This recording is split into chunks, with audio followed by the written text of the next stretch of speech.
Interested in more cinema of meaning? Each month we have an entire bonus episode available exclusively on our creator-owned streaming service, Nebula. So far we've talked about Sam Mendes' 1917, Doctor Strange in the Multiverse of Madness, and Stanley Kubrick's masterpiece, 2001: A Space Odyssey. In addition to those and any future bonus exclusive episodes, you'll also get access to our regular episodes ad-free and a week early when you listen on Nebula. The best way to get Nebula is with the Curiosity Stream bundle. You can learn more about that in the description below or go to curiositystream.com/cinema of meaning.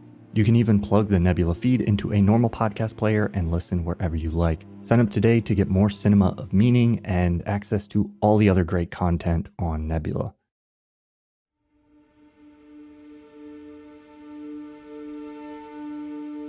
Welcome to Cinema of Meaning, the podcast that seeks to explore the depths of what cinema has to offer. My name is Tom, you may know me as the creator of Like Stories of Old, and I'm joined by fellow video essayist Thomas Flight to talk about Steven Spielberg's Jurassic Park. Thomas, what made you want to talk about Steven Spielberg's classic film, Jurassic Park? Well, it is, as you said, a classic. It's one of those that just is kind of surprisingly timeless. Like, this could easily have been a movie that would look extremely corny and out of date now, but it holds up surprisingly well. There's a new Jurassic World film coming out that I haven't seen it, but people are... I have. It's not as good. Yeah, it's not as good. I think that's part of the reason this is an interesting movie to discuss, because if you had any franchise where you could say we should be able to make a better version of this today, better CGI dinosaurs, better special effects, all of these things, a better Jurassic Park in theory should be within our grasp. And yet you can watch the newest Jurassic Park, watch this one, have a much more entertaining, enjoyable, thoughtful time, I think, with the original probably than with the new one. I haven't seen it, but that seems to be what people are saying. So yeah, it's a fun film. It's a Spielberg classic. There's formally, I think, with the filmmaking, it's very interesting. It has some provocative ideas about science and humanity and hubris and technology. So yeah, it should be fun to kind of dive in and chat about it. What about you? Yeah, it was definitely an interesting movie to revisit not long after I saw Jurassic World Dominion, and just right now, I'm not sure when this episode is going to release, but right now I'm working on a video actually on adventure movies that dives deep into Jurassic World and why the old ones work and the newer ones less so. It's an interesting comparative case study almost in how to build tension, how to do things with visual storytelling, how to make the dinosaurs, which are basically just animals, really, and make them an interesting part of the narrative and have them infuse them with thematic meaning, with symbolic meaning, and just basically tell a good story. And that it was almost refreshing to see Jurassic Park again. It's not a movie that I rewatch a lot, or that I haven't rewatched a lot as an adult, but I used to watch it all the time when I was a child. And I was actually watching it with my girlfriend the other day, and she was shocked at how young I was when I first saw it, because it came out in 1993. And I remember my dad took me to see the second one, The Lost World, in theater when it came out in 1997. Oh, wow. So at that time, I was already a big fan. I had already seen the first one 100 times, and I got all the toys, but I was born in 1991. So at the time of The Lost World, I was 6 years old. So yeah. And it's a pretty scary movie, but yeah. Do you remember being terrified by it? Not really. The amazingness of the dinosaurs. Yeah. Overshadowed the scary parts. Yeah. The only part I didn't like as a child was the kitchen scene with Lex and Tim, because that was a scene that just involved children that I, as a child, related to the most at the time. That part weirdly hit close to home, or I could imagine myself in that situation. But yeah, it was... The funny thing is, I had the original on VHS, and I had these damaged marks because at around the time where the helicopter would fly to the island, because I would always fast forward it to that part because I had the English or the original version with Dutch subtitles because I didn't speak any English yet. But I was still too young to really keep up with the subtitles. So a lot of the early parts, I couldn't follow them. So I would just skip ahead to the part where they just get to the island. But Yeah, from yeah, the there, good like part. even now, like I remembered it like pretty vividly and clearly what went on. And it's just it's so telling about just the strength of the visual storytelling in this movie that I Yeah. didn't really consider until I grew like much older, and I was like amazed that, oh wait, I could totally follow this movie even when I didn't understand what was being said or couldn't follow the dialogue. So yeah, that's something I wanted to talk about as well, just how Steven Spielberg pulls you in just almost like a silent movie. Like Yeah. it makes it so you can mute it almost or scramble the dialogue into some weird language that no one understands, and you will still have some grasp actually on the story, I Yeah. think. There's so many sequences that I think work amazingly. Even if you had no concept of the context of the story, you could drop people into the scene and turn off the dialogue, and it's like, goat is there, goat's gone, something big took the goat. Like now something big is coming for you. It's like the ingredients that make up the tension can be communicated very simply. A very good example of that is the scene in like with the car and the tree, where like what is making that suspenseful is communicated like very visually. It's like, oh, he's bumping the steering wheel, that the wheel is turning, that's causing it to shift. It's like you can feel the tension of it, you can feel the suspense of it without needing any explanation of what's going on. There's a lot of that kind of stuff throughout the film. Yeah, I think the best part about that is that it's not just the action scenes that are so visually clear, it's also like the exposition part. When one of my favorite scenes actually as a child was the scene where they have that lecture on how dinosaurs are made. Oh, like the video at the beginning? Yeah, there's a sort of presentation and they show the cartoon about the mosquito Yeah, landing on some dinosaur, and then later they turn to the actual scientists. But that's actually, when you watch it now, it's pure exposition. Like there's right. no, Yeah. yeah, maybe there's like some other character stuff going on, but really it's a scene that just explains how all this is supposed to make sense. Yeah. But somehow they made it so visually interesting that even like 5-year-old me thought it was a really An engaging scene, even interesting. though I couldn't follow the dialogue. And I was just going Yeah. based on the pictures and the images. And it's a nice transition too, because it starts with this animation and then slowly I think they infuse like real images of like real digging sites. And then the stage kind of swivels and then you get to see the actual scientists and they get out, and then suddenly it's the reality. Like you have the egg hatching scene, and then it's suddenly real. It has this nice progression from like a concept from a cartoon animation Yeah. to something that you can like actually see and touch, and that feels, at least in the context of the movie, like feels real. Yeah. Another thing he's doing with the exposition that I think is really interesting and makes it like more entertaining and not boring is the way that they're writing like foreshadowing into some of the exposition. So like like in that scene, for example, they talk about there's all this exposition about like how they are setting up the park and how they got these dinosaurs. But then there's also that little piece about like, oh, well, they're all females and we're using this enzyme to keep males from being produced. And that's how we keep them from mating out in the wild. And then that's how we're going to contain like the raptors or whatever. Yeah. And there's implications to the exposition beyond just like, oh, we're explaining how we got to this place. You can also start putting the pieces together in a way that like gives you clues about like, uh-oh, this is going to be a problem for our characters like in the near future. And they do that like throughout the film. But I think that makes it a little bit more engaging because you're not just sitting there like, okay, you're explaining to me like why I'm, you're engaged with it. And it's part of the mechanism that's building the suspense for the film. Yeah, because you're saying like you're basically giving false exposition because what they're saying isn't actually what turns out to be what is the case. Yeah.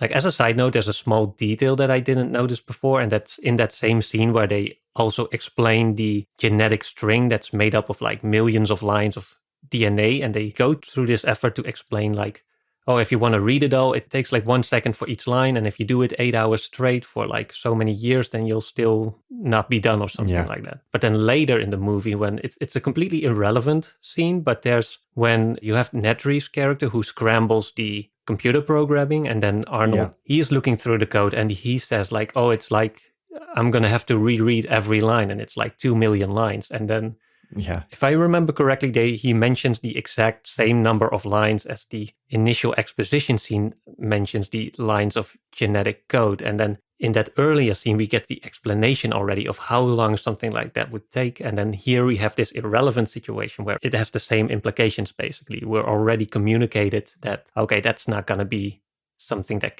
he can do like in this amount of time. But that was just a small detail that I noticed. And there's a lot of those small things that popped up when I revisited the movie earlier. It's a very well constructed and written film in terms of just like there's consistently good setup and payoff, not just visually, but in terms of concept. It speaks to something that I think this movie has a lot of that is often kind of missing from a lot of modern blockbusters or action kind of adventure films that I find, where just like the amount of restraint this movie has in the first hour to constantly be like, you know, we're going to go have a whole scene at the raptor cage and not see them. And just like all you're going to see is the character's reaction to what they're seeing. And even when like they do show and introduce the dinosaurs, there's a lot of time given to like,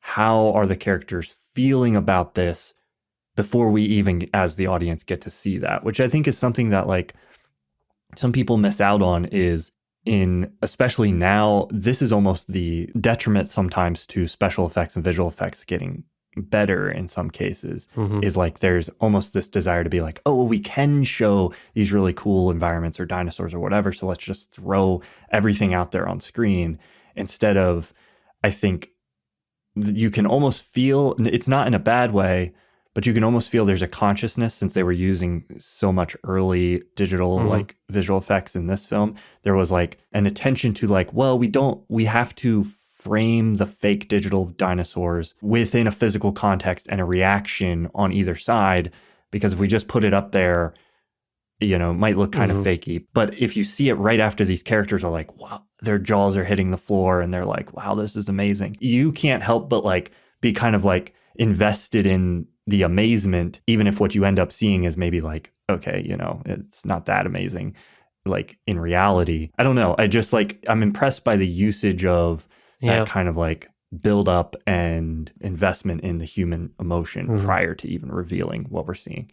Yeah, you see a lot of talk about how special effects were better back then, but I don't think that's actually true. Like, it's clearly not true when you revisit Jurassic Park now. It's pretty, like, some of the special effects are pretty dated. Even like the early Brachiosaurus shot, like the big initial reveal of the dinosaurs, it feels kind of fake now, but the emotion still sells it for me. And it's just also because, as you said, it's not just like, look at what we can do with special effects in 1993. It's also a relevant spectacle to the story and to the characters and to the more thematic implications of the story that will follow. But yeah, I do think that's actually something I talk about in my new video, which will probably be out by the time you're hearing this. While dinosaurs might look better now, they don't always feel as real. And that's, I think, something that's born from a growing sense of confidence in CGI and just letting it stand on its own. Whereas back in the 90s, like Jurassic Park, The Lost World, they still had to, even if I think it was probably forced because of like lack of resources or knowledge about the CGI not being totally realistic yet, or not realistic enough that they don't have to hide it a little bit. The interesting almost side effect that happens from that, which is why the dinosaurs still feel so real, is that they're almost always like grounded in the environment. They are always interacting either with some elements like rain or just the ground. Like there's that iconic shot where the Tyrannosaurus steps into the mud. It's like a shot, I can still feel it almost, the way it kind of goes like yeah And there's obviously a lot of animatronics. Like they cut pretty fast between like a CGI shot and then an animatronic close-up. And that also really sells it. And just the interaction with the characters or with vehicles that are being thrown around or other stuff that gets destroyed. It feels like they always have a presence because of their interaction with the environment and not necessarily because of how real the dinosaurs themselves look. And that's, I think, what makes it so timeless in a way. That's why you can still see it, because I had the 4K Ultra HD Blu-ray for I watched it for this one, and then when you have it upscaled to like the highest possible standard that we have now, you can definitely, like, a lot of the flaws, they start to become more noticeable as well. Not just the CGI, but also like some certain scenes that are like a bit out of focus or something, like other like small technical flaws in the movie that kind of make it charming, I guess, but they do become more noticeable. And yeah, CGI is also one of those. Yeah. Yeah, you talked about the dinosaurs being grounded in the physical world, which is definitely, I think, a big part of what makes them continue to feel real. Another thing I thought about watching this was just even the physicality of the characters' interaction with the world that they're in is something that's sometimes missing from, like, especially, I don't want to name any names, but certain cinematic universe films where like they feel like they're on a set and everything's just kind of flat and like dry and like nobody interacts with the environment in any kind of meaningful way besides maybe to jump off of something or be like smashed into it. But like there's like mud, people are stepping in water and mud, and it's raining and they're like covered in goo, and like the environment is physical and breakable in a way that like some of the newer like green screen environment films, it almost feels like if you've ever played a video game that's just way too like guarded and on the rails, where like you can't walk through this bush, or like you know, like things don't break that should break or fall, you know. It's like that's what some modern blockbusters feel like sometimes. Like the characters are just like on this little path, and you see when the characters themselves, they get dirtied or wounded, it's clearly like a makeup, like do some dirt on the shoulder, and then it looks like now he looks like he's been on an adventure. Right. This movie is like there's mud, there's rain, like it's very physical, which is something I don't know, I appreciated that.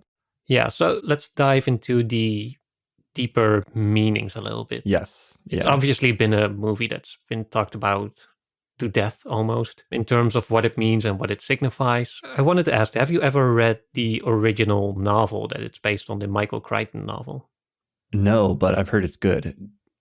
Yeah, you've read it? I hadn't. I read it just for the podcast. So it was an interesting source to kind of compare the different types of story, because it feels very different. It's more like a thriller. It's more a bit grittier. And there's some notable changes that I think are interesting also in what they reveal about Steven Spielberg's vision. Yeah.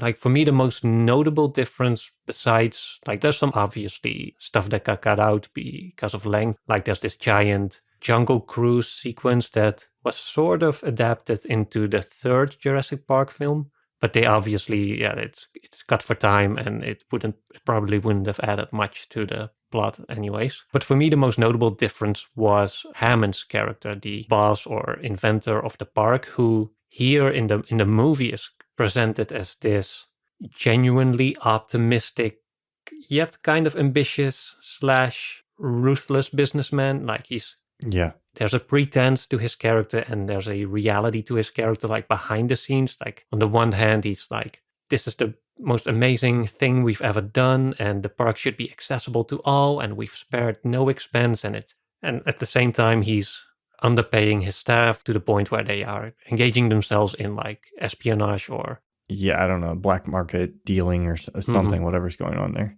So he's kind of greedy, but at the same time, there's a genuineness to that other part of him. Like he does really seem to be in awe of the creation itself, and he really seems to want to share it with others. Whereas in the book, he is pretty much just a plain, villainous, greedy corporate jerk. Right. Yeah.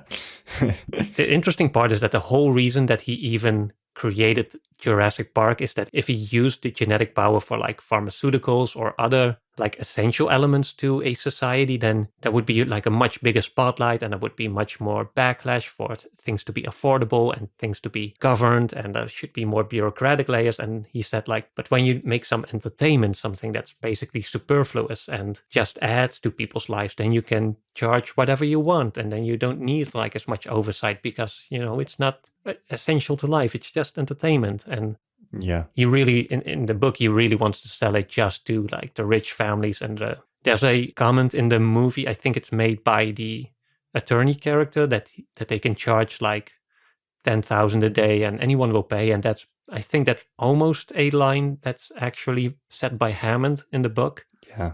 Spoiler alert for the book, I guess. He gets killed at the end by a pack of compies, the one that come back in the last world, and they kill that one guy in the riverbed somewhere. I'm not sure if you remember that movie clearly. But anyways, there's a death scene in the last world. That's basically the way that Hammond dies in this one. He gets pretty much eaten by his own creation.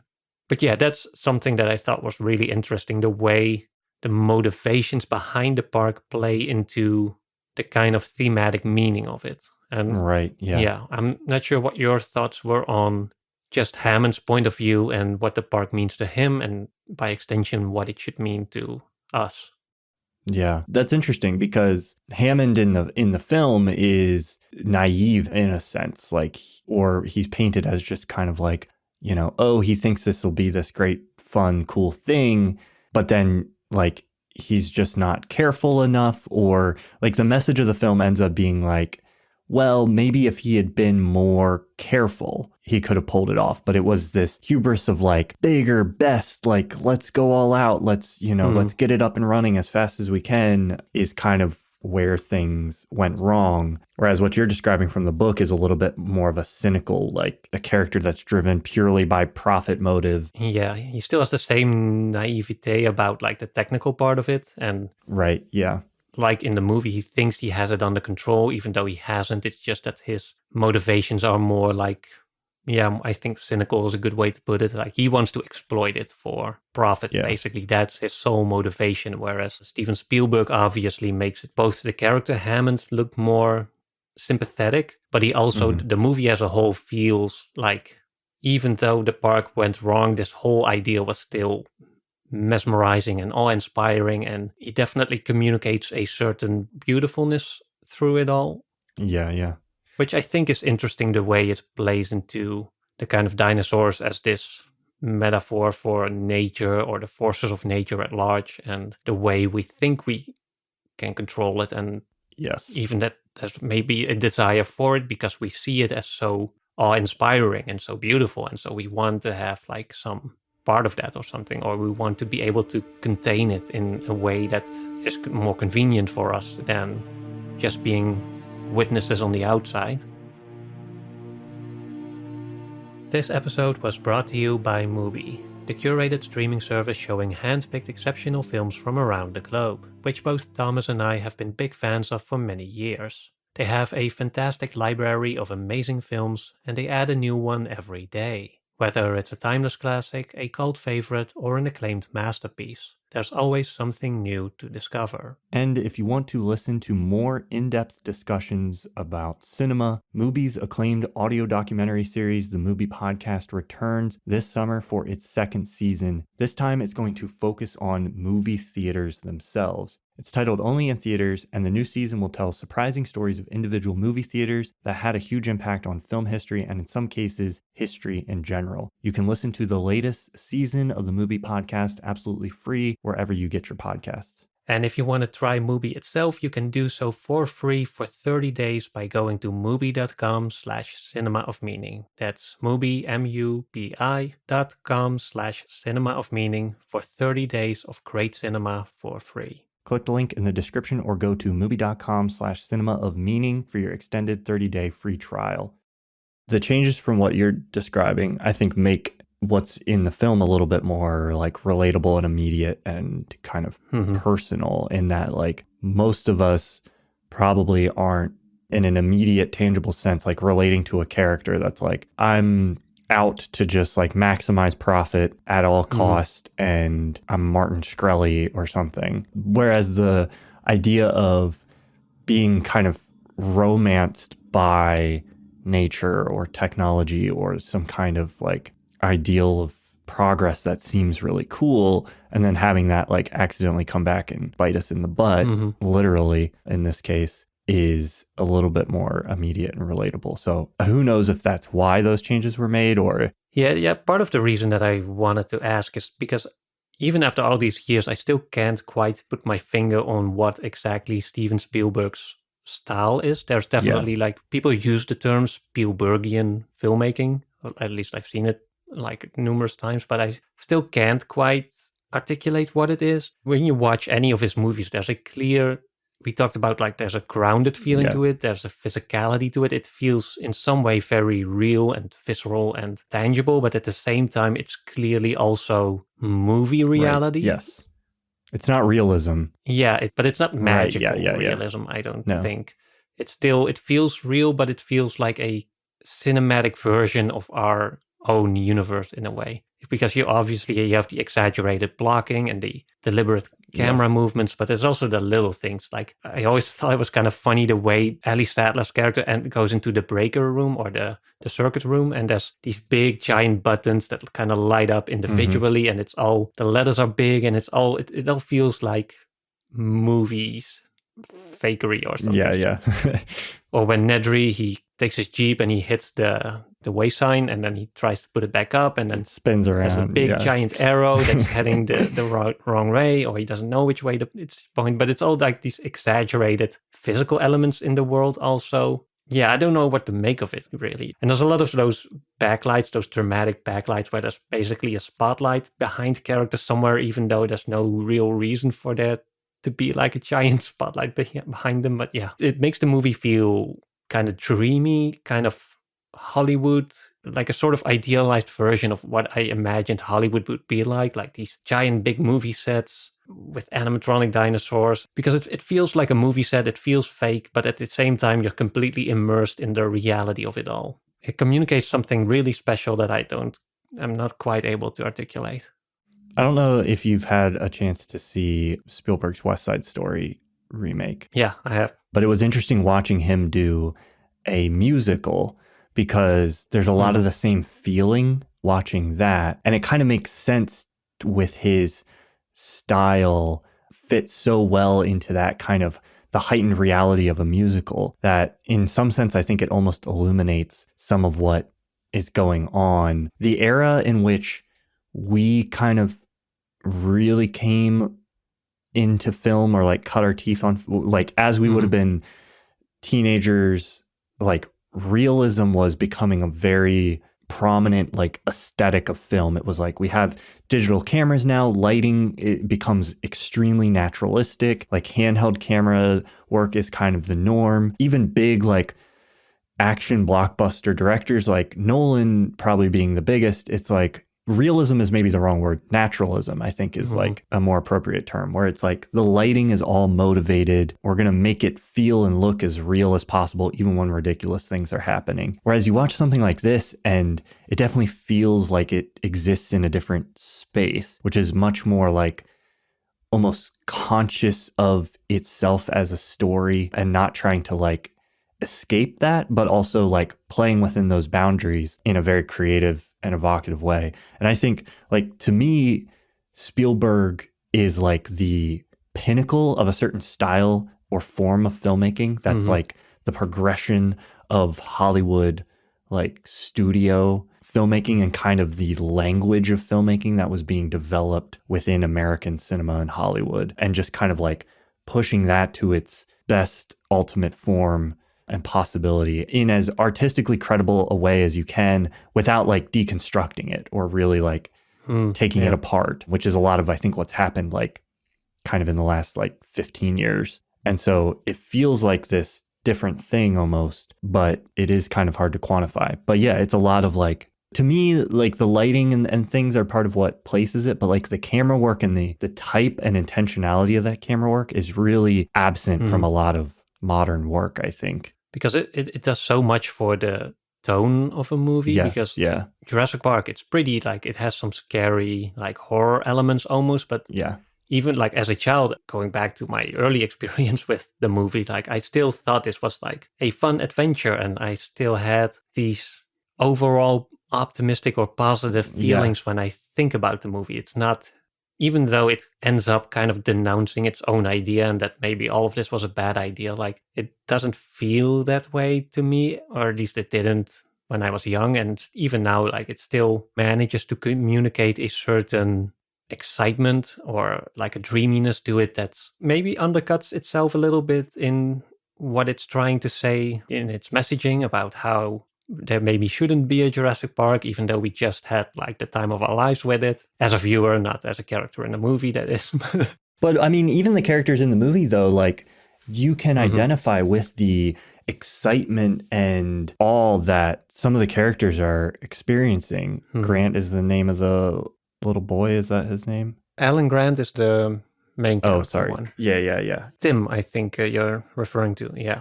Like they are both genuinely like, this is so cool. And that, like, I don't think that reality is like completely disconnected from the reality of like, yeah, but also maybe we shouldn't bring like dinosaurs. Like if we did bring dinosaurs back to life, would that be probably a bad idea? Yes. Would it also be awesome? Yes. Like I don't think those things are actually mutually exclusive or whatever. The movie lets you like get involved in that of like, this is cool. And then it's like, well, but also, you know, scary. It might even be like a kind of a moot point to say that, oh, maybe this shouldn't have happened, because I think the story also communicates, or at least more clearly in the novel, that there's a certain inevitability to it. Yeah. To certain elements of progress, just in a way that would have been great if we didn't invent like the atomic bomb, but it's here now. It was probably inevitable that it was going to happen. So I think that's something that the movie also kind of touches on, that the way we should relate ourselves to progress or evolution. And even though we can have like, I think Malcolm is generally the voice of reason, or supposed to be the voice of reason within the movie. Like he has the most concise insights, I think, in how this all operates and this whole chaos theory, and how we cannot control or predict even complicated systems, which is also greatly expanded on in the novel, which was pretty cool. Like he talks about our fundamental incapacity, even to this day, to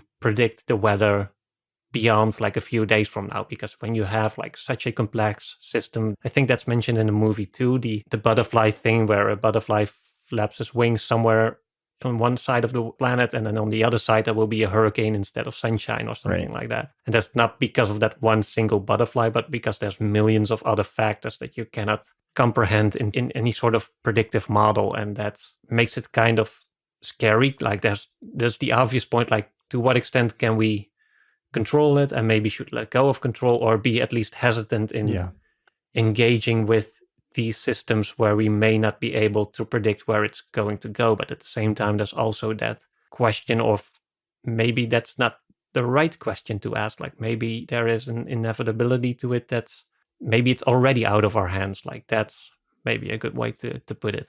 Yeah. It's an interesting discussion, and there's a lot of things that I think one of the most relevant examples that springs to mind, there's been a lot of news about it right now. I don't know if you've been following it at all, but like is the whole discussion around artificial intelligence and where that may be headed, the potential dangers there. And there's a lot of people who are very concerned about it, you know, who are like, you know, we could create very intelligent AIs that could end up harming or damaging humans, or even if it's not an intelligent AI that like kills everybody, before you get to that level, there's questions about like, well, what if we make an AI that takes out, you know, the jobs of millions of people? You know, if we can do that, we are doing that, trying to do that without much consideration as to whether or not that is something we should be doing. But similar questions apply to certain types of social media, where it's like, oh, let's make a social media where all the children go on and like post photos of themselves.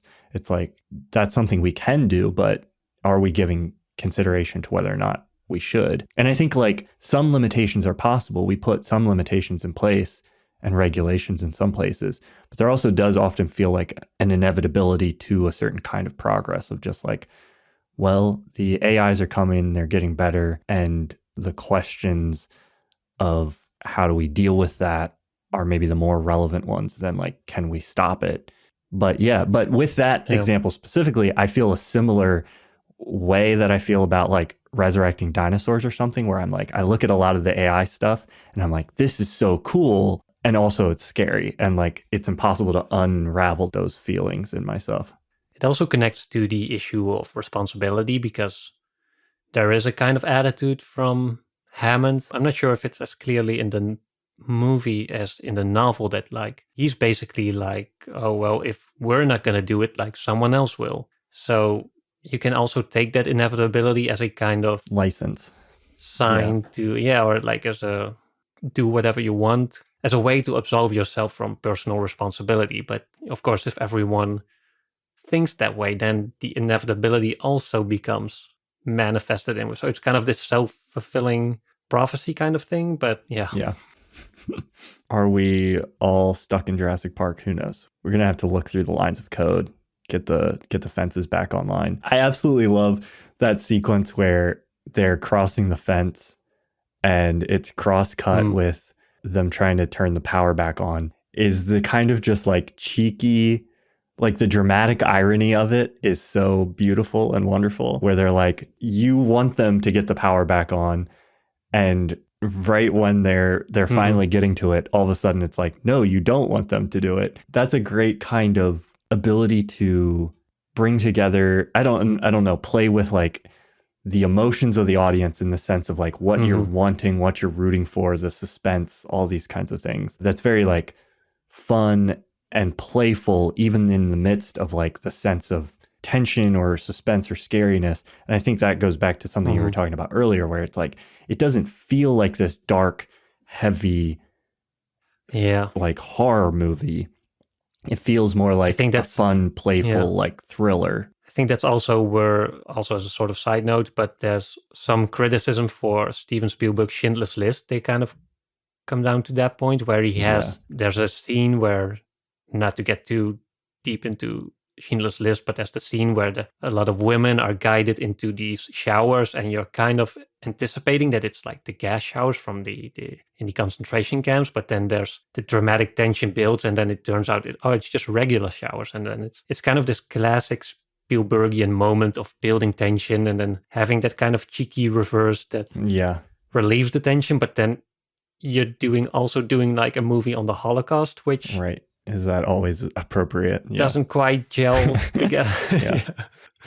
But yeah, Jurassic Park, I think it works better because it's obviously so much further removed from reality, and it's clearly this little child's imagination story almost. Like, this is the kind of story there's obviously a reason that I connected with this as a child, I think, because that's basically what I was doing with my little doll dinosaurs, like just having them chase after like other puppets and doing that sort of stuff. But it's very much the kind of scenario you would like play make-believe as like, you know, or we would have been like pretending to run around in the woods or the park or something being chased by dinosaurs. It has a kind of childish playfulness to it that I think is great. Yeah.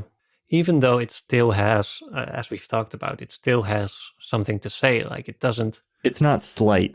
Yeah, it's not like, it's just running from dinosaurs. And that's something that I've seen with the newer movies, or like some reactions to it. Like, it's just movies about people and dinosaurs. Just enjoy it for what it is. And that to me feels like such a shame, because you can have it both ways. You can have those entertaining aspects while still having a story that is about something meaningful. There's like the obvious themes, like I didn't mention them before because I think they're kind of chewed out at this point. The whole Dr. Grant's movement from not wanting children to at least opening up the possibility to being a father, or at least there's some line that he has like, maybe we need to evolve too. Like, he is stuck in his own ways, and then through Jurassic Park, he learns that he needs to get with the evolution. There is a basic like thematic through line of just plain transformation that's there, but I'm not sure if that's something that's super obvious to most people, or that it's just me who has seen too many videos dissecting Jurassic Park already that it becomes too obvious to even talk about at this point. Yeah, I don't know. I often sometimes wonder too if I'm like seeing things that are just like obvious, or I can't sort out my film analysis video essay brain from just like a normal viewing experience. But yeah, there's theme about children, which kind of like weirdly then like ties into the kind of like life finds a way, this like idea of like life will find a way to continue kind of regardless of whatever. And part of this story is like Dr. Grant coming around to being like, oh, you know, maybe having kids isn't that bad. It's like life is finding a way amidst Dr. Grant, even if it takes a dinosaur park to convince him, which is kind of a funny parallel. But yeah, I think like beyond that and kind of the like discussion about just like themes about life and evolution, and also the themes about like, you know, hubris and technology that we've already kind of covered.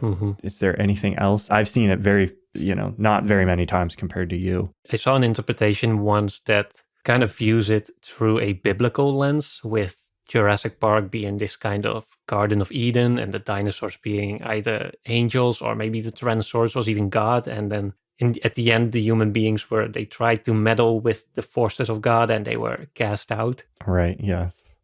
But I couldn't find it anymore, so I'm not sure how well it holds up under scrutiny. It fits the same story structure, but I don't think there's any clear symbolism in the film to allude to that I can think of.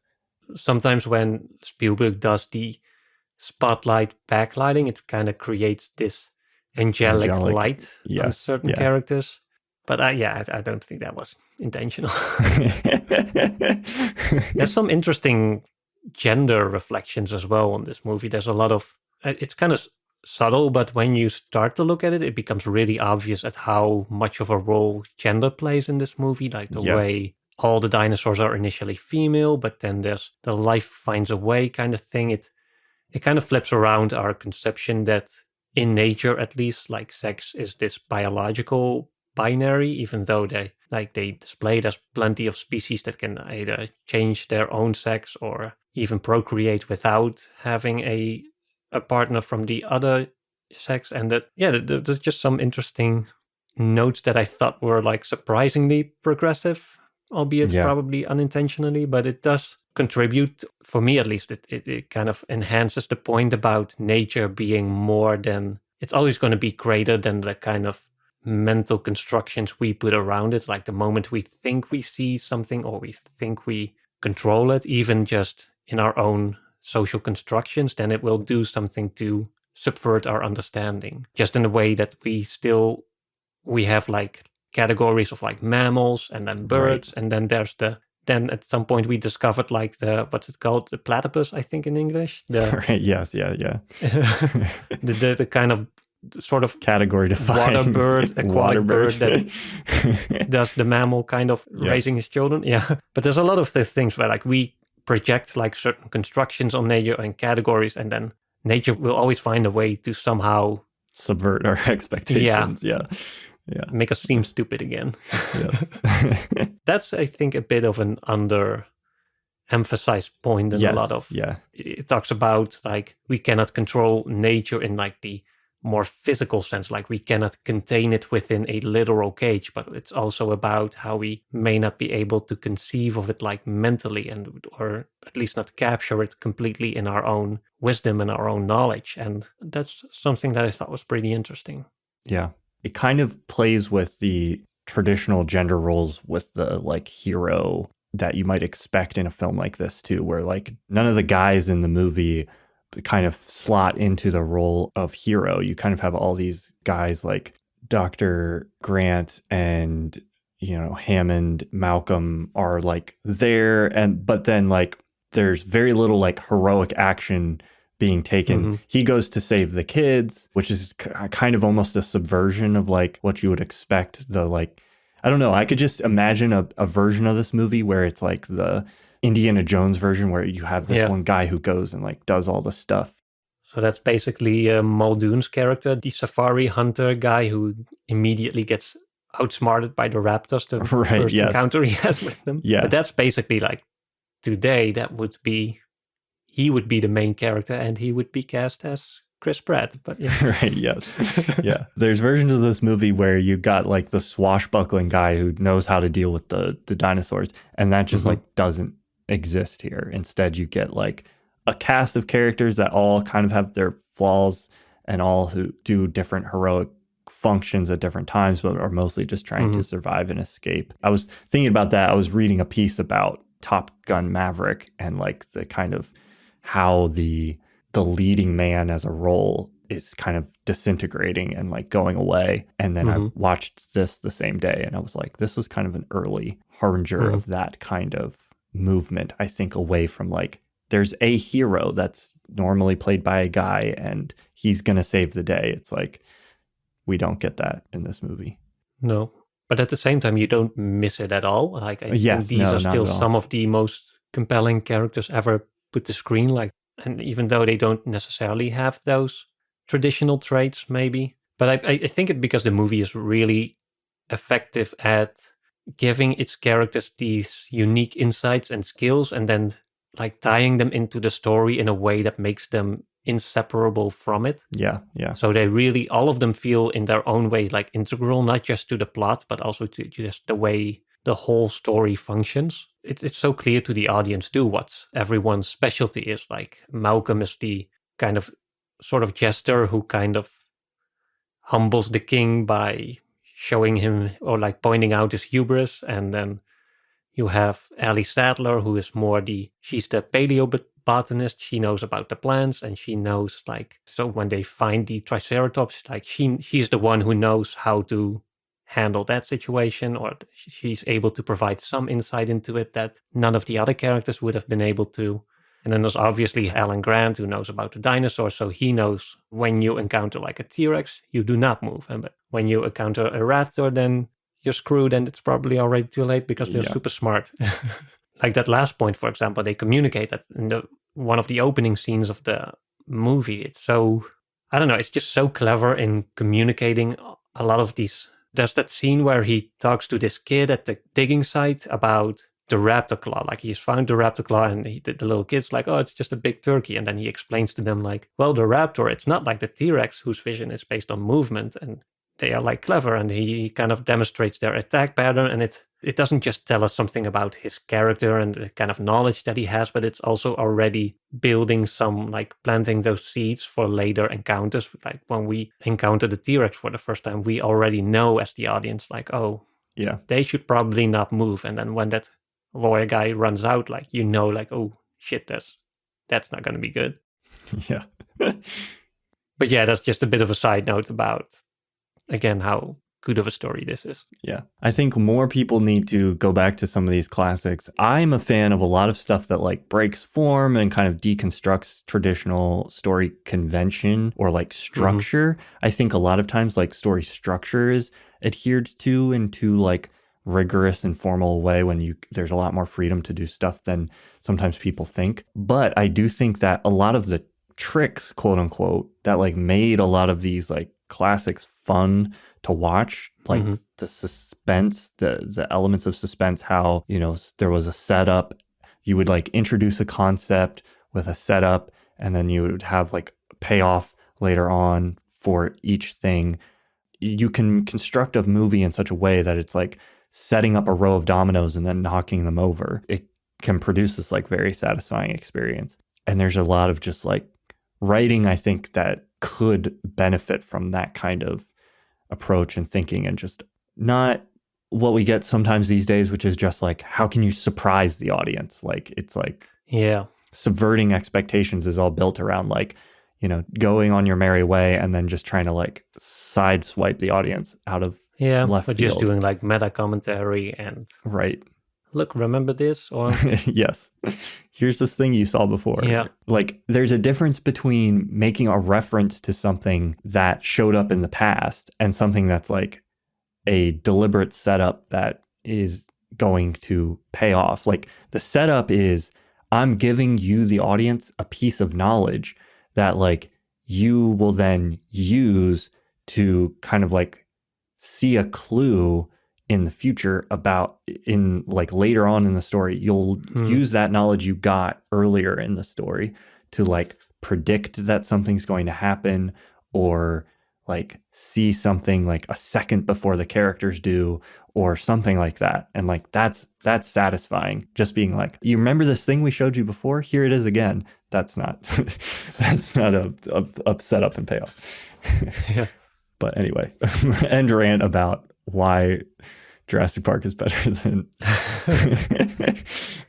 Yeah, it's not just about the good storytelling, it's also about the way it conveys something genuine. Like it channels a genuine sense of excitement. We talked about this too in the Top Gun episode, I think, and a little bit in the bonus episode we did on 2001: A Space Odyssey, which presents space and humanity within space with this sense of scale and grandeur that's kind of unapologetic about itself, but in that way also more beautiful and more special in some way that you cannot do if you're just like, oh, I need to kind of justify every shot in the sense that I cannot be arrogant. Like I need to not only show restraint, but I also need to communicate that I've shown restraint, or like I need to get ahead of any possible comment. Like I need to explain every possible plot hole or undercut any real emotion with a quip at the end that shows like, haha, like I didn't really mean it. Don't blame me, please. Just like the movie and go home. Yeah. You have to have a certain level of commitment in order to be like, put a character on screen and have the character be like, wow, I'm seeing this amazing, shocking thing. And then like show something after that. But like as humans, we're empathetic. How we experience something is in part reflected by how the other people that are around us are perceiving and experiencing it, which is part of why we like going to like concerts and actual movie theaters instead of just watching things at home, is because how the people around us react to things affects how we react to things. And it's possible to channel that within a movie too, with like having the characters be like, wow, this is amazing. Or in like Top Gun, when the characters are like, wow, you're doing this. You know, you could have somebody go like in a jet, like up a steep hill or something, fly over like a cliff. And it's like, you could see that and be like, okay, that's, you know, that's cool or whatever. But if all the characters are like, wow, that's really hard, that's really impressive that you pulled that off, suddenly it feels more like impressive. But like, in order to pull that kind of thing off in filmmaking, you have to have confidence to do that, to be like, I'm going to fake it till I make it and like have the characters act like this is amazing, this is impressive. And maybe to some extent myself believe that it is. And in doing that, like it allows the audience to also believe that it is. So do that. I don't know. It takes some courage because you're as a filmmaker, you're kind of putting yourself in a vulnerable position. Like you're saying like this is something that genuinely excites me, or that kind of channels my own passion, and you're hoping that the audience will feel it as well. And it's easy to just then write in those little jokes that kind of cover your own butt in case it gets misconstrued as like pretentious or sentimental or cheesy or something. But yes, sometimes it's nice to have a movie that just goes for it and then goes out with a roaring T-Rex. Well, thank you all for listening. If you enjoy the show, be sure to check us out on our creator-owned streaming service Nebula, where you can experience our podcast ad-free, listen to all of our episodes a week early, and get access to monthly bonus episodes that aren't available anywhere else. On Nebula, we for example covered the latest Doctor Strange movie and discussed Stanley Kubrick's classic 2001: A Space Odyssey. Right now, the best way to get access to Nebula is by signing up for CuriosityStream, which comes with a free Nebula subscription. To learn more, visit curiositystream.com/cinemaofmeaning or just follow the link in the show notes. And we'll see you again next time.